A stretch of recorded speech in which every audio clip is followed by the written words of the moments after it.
In 1783, a French scientist, Jacques Charles, did an experiment on balloons on how the volume of gas changes when the temperature is changed first. He launched the first hydrogen-filled balloon produced by the reaction of sulfuric acid on iron fillings. During the winter of 1787, Charles studied oxygen, nitrogen, hydrogen, and carbon dioxide and found that the volume of all these gases increased identically with higher temperature when pressure was held constant. In typical condition, the amount of space a gas occupies depends purely on the motion of gas molecules. While holding the pressure constant, increasing the temperature will increase the motion speed of the molecules of the gas, thus increasing the volume too. Best example is the hot air balloon. The fire underneath the balloon is keeping the molecules heated, and the molecules are rapidly moving, pushing the balloon wall, thus increasing the volume. But when cooled off, the molecules inside are slow, which decreases the volume of the balloon. With all of these statements, we can say that the temperature is directly proportional to volume, and the formula of initial volume over initial temperature is equal to final volume over the final temperature.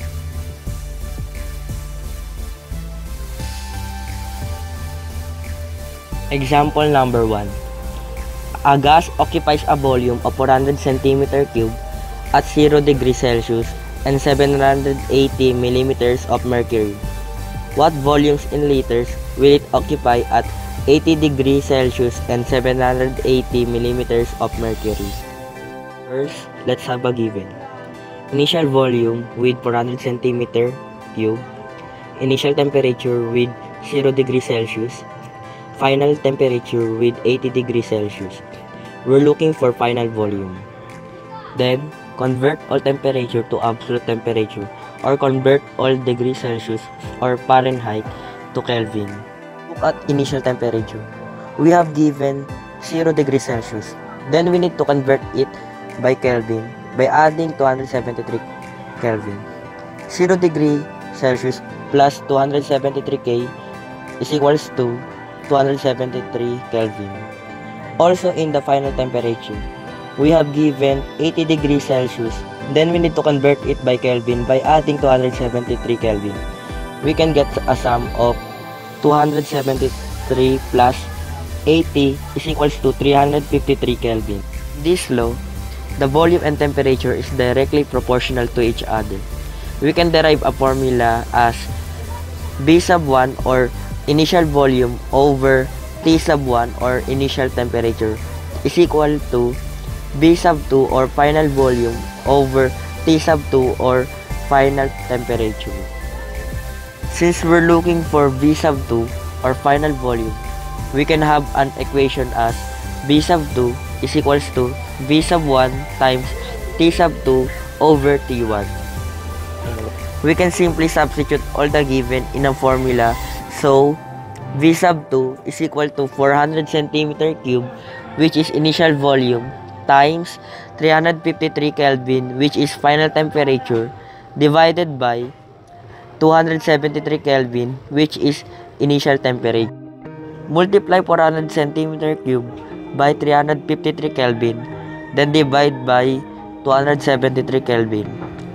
Since we have the same units of Kelvin, we can simply cancel them. And also, we're looking for final volume. The product of 400 and 353 is 141,200 cm3 over 273. Then the final volume is equal to 517.21 cubic centimeter. But it does not end there because we need to convert cubic centimeter by liters. Since 1 cubic centimeter is equal to 0.001 liter, using conversion factor, 517.21 cubic centimeter times 0.001 liter over 1 cubic centimeter. We need to put centimeter cube in the denominator to cancel them out, and also we're looking for liters. So 517.21 cubic centimeter times 0.001 liter over 1 cubic centimeter is equal to 0.517 liters. Find the initial volume of a gas at 150 Kelvin if the final volume is 6 liters at 100 Kelvin. First, we need to identify our given value. 6 liters is our volume 2 because the problem says its final volume. Then, our temperature 1 or our initial temperature is 150 Kelvin. And our temperature 2 or our final temperature is 100 Kelvin. Our initial volume is missing. We need to find the value of volume 1.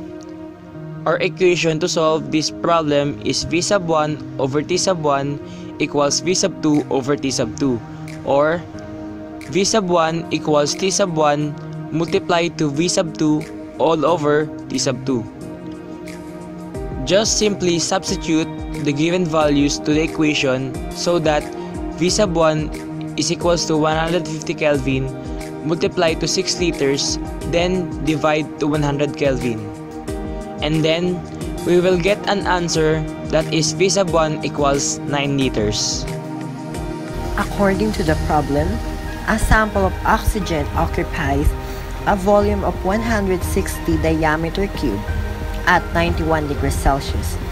What will be the volume of oxygen when the temperature drops to 0.00 degrees Celsius? First, we must write all the given based on their representation. We now know that we are missing volume of the second scenario or the after reaction. The second step is to convert the given temperature from Celsius to Kelvin. Write the equation volume 1 over temperature 1 is equal to volume 2 over temperature 2. We will now get the equation volume 1 multiplies by temperature 2 over temperature 1 is equal to volume 2. We did this because we are looking for the volume 2. Now, we must substitute our values. Now, multiply 160 to 273. Cancel the Kelvin sign. Finally, divided by 364 to get the final answer, which is 120 diameter cube. So what we're going to try to do is blow up this balloon inside that bottle. And normally if you think about it, it's pretty hard to do. You blow into it, and as soon as you fill it up, and if you take your mouth out, the air will come out. And it's because there's a higher pressure inside the balloon, so it's very hard to do. But what we're going to do here is take advantage of one of the gas laws. This is Charles' law. And so as the water is heated, there's just a tiny bit of water in here. It forces out some of the air, and you also have water vapor building up. I'm going to put on a balloon on here so you can see a little more water vapor generated. So I'm going to put this balloon on here very carefully. And you see what happens as the water vapor expands, is causing the balloon to expand also. Not surprising. Let me stop this before it gets too big. And what I'm going to do is cool it rapidly.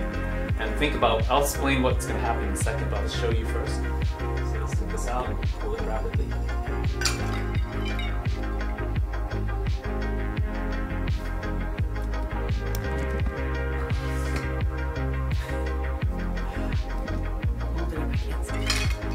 Take it out in a second. So I don't know if you can see that, but take this out. And so here you have a balloon inside a large Erlenmeyer flask.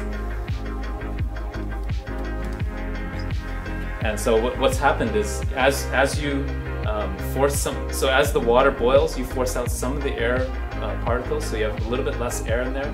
And then also as you cool it really rapidly, what's going to happen is that some of that water vapor condenses, and also the gas that's in there, it has a much lower energy level, and so what happens is the pressure inside here drops very dramatically, especially when you throw it into a cold water bath, and outside is still at atmospheric pressure. So what happens is you force this balloon to open up inside the jar.